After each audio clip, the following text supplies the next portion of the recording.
Hello. Oh, it's so funny. It gives me so much joy just to be here.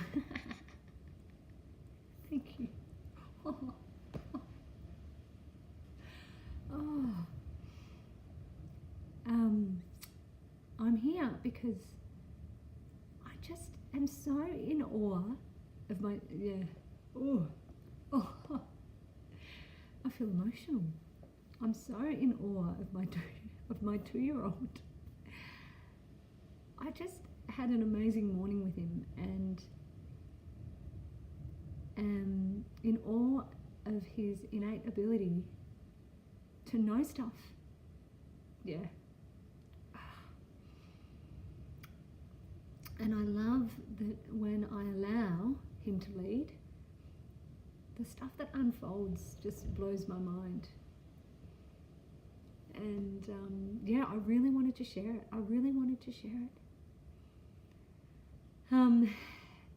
We were down in Mornington, a town near us, and it was about 20 past 10 and we were near our car, and I had this idea that I've noticed that he really wants to play with other kids, and I had this idea that this morning we would go to a particular centre where there'd be other kids, and I thought he could play with them.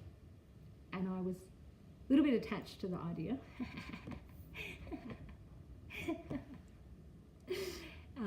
And that was because it was coming from a space of wanting to do the right thing by him.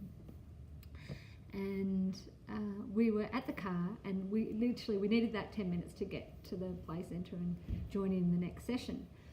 And we're sitting there, and I said to him, okay, Paddy, like he doesn't always like getting in the car. And I'm quite respectful of that. Like, I know that I'm bigger than him and stronger than him, and I could get him into that car if I needed to. But if we don't have to be anywhere, I like to allow him to decide whether he wants to get in the car or not. And I'm amazed at the stuff that unfolds when I give him that space and that power, really, to decide. And so we're standing at the car, and I said, okay, buddy, if you hop in the car now, we can go off to this play centre and there'll be a session there and you can join in. And he looked at me, and I could see he kind of was feeling resistance to that idea. And I said, otherwise we can hop in the pram and maybe we can check out there's a little playground around the corner from where we were. And he looked at me and he indicated he wanted to get in the pram. And I was initially like, oh, really? But I was like, no, this was all about him. Going to the play centre was for him, not for me. So I was like, okay. So I popped him in the pram and off we went. And and we got to the little playground, and there was this little boy there whose name ended up being Max. And I feel emotional because it was so beautiful to witness. And for the next hour and a half, Paddy played with Max as though, they were best friends, and they squealed and they played chasey like 2-year-olds play chasey.